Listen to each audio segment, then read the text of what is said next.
Are you in the market for a heating and air system? You're checking reviews, trying to figure out, how much weight you should give to those reviews. We're going to talk about that in this video, but before we do, please click that subscribe button. Thank you. Hey guys, so if you're getting quotes and you're looking around and you're looking at Google reviews, Yelp reviews, whatever website, and you're trying to figure out who you're going to hire and you're reading reviews, right? How much weight should you put on those reviews? If they're good or bad, I want to give you a couple things to think about from my perspective as the contractor that you may or may not know if you don't buy heating and air systems every day. And so hopefully this will help. The first thing is, I just want to point out a couple things that you probably already know, and that is people are more inclined to leave a bad review than they are a good review.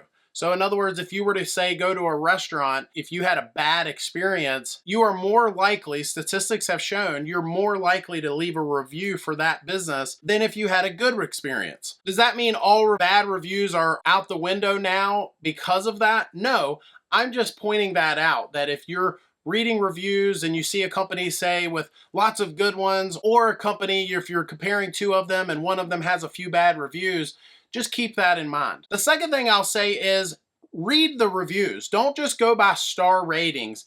And the reason I say that is sometimes they may have gotten a bad review for something that even you wouldn't write that company off for. So for example, if they said, I hated that company because they all wear blue, right?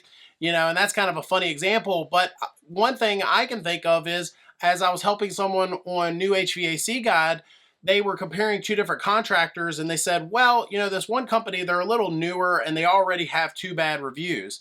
And so we took a moment and read those reviews. One of the reviews was someone just being unreasonable. They were upset that the contractor charged them for something that all contractors would have charged them for. So I would just take a minute, and most companies, even if they have some bad reviews, it's usually not so many that you can't take a moment and read what those reviews are about. You may or may not decide that that review is valid based on what they said about the company. Now, let's point out something maybe you didn't know, and that is a lot of service-based businesses, mine included, Griffin Air, we have the luxury of connecting with our customers probably more than a lot of other businesses.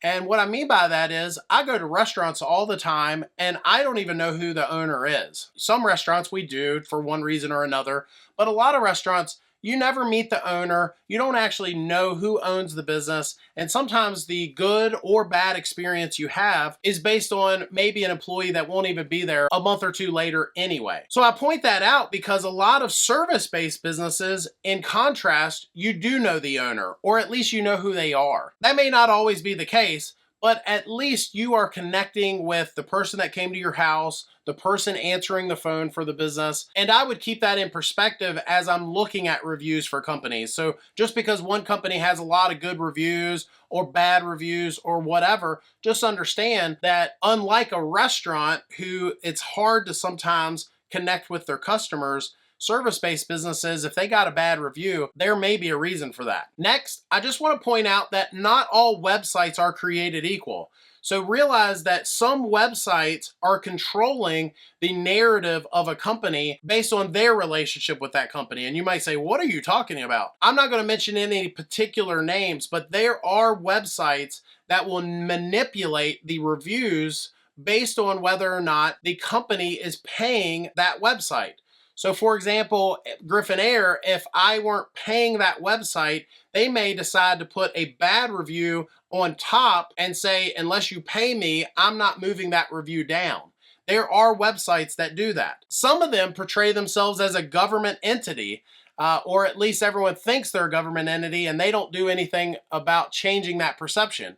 When in reality, they're actually a private company that the government has nothing to do with. Whether they're a nonprofit or not, they are still manipulating the reviews or accreditations or whatever verbiage they use based on whether or not the heating and air business or service business is paying them money. So I'll just say this, as of the making of this video, if you were to just say go to Google and you Google the company that you're thinking about using, Google does not typically, during the making of this video anyway, manipulate those reviews if you click all reviews. So if you go to that company and you click most recent and you got all the reviews there, you can read through them. They're not going to put one on top of the other for one reason or another, and you should be able to trust that. So one thing that I remember, I was helping somebody with our guide.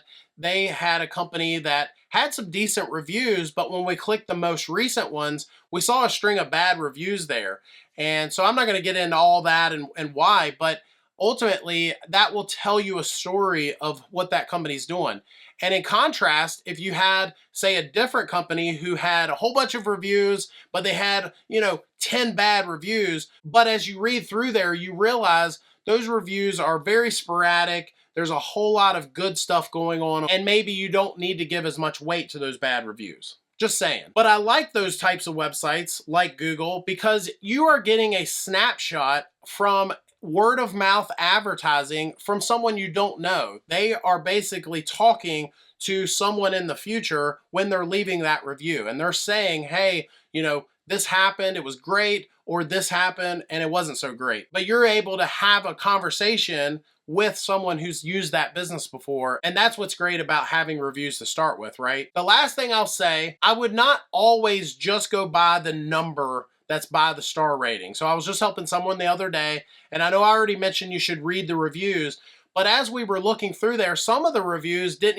even write anything. There could be a reason for that. It could be, if it's bad, it could be a disgruntled employee, for example. It could be a competitor, a competing company. In contrast, if they don't have a lot of reviews to start with and they get that bad review, it can knock their rating down real quick. So if you got, say, a newer company and they don't have a lot of reviews on their books yet, one bad review could really drop that rating. And the last thing with that is, if they aren't writing anything from the business that they actually did with that company, let's just say it's good reviews, who are they? What if it's the mom or the sister-in-law or the whoever, one of the employees' spouses? You're not really getting to have that conversation with that customer. So anyway, I hope that helps. I know I hit you with a lot of information. If you're checking reviews or you're a service-based business and you want to add something to this, put a comment down below.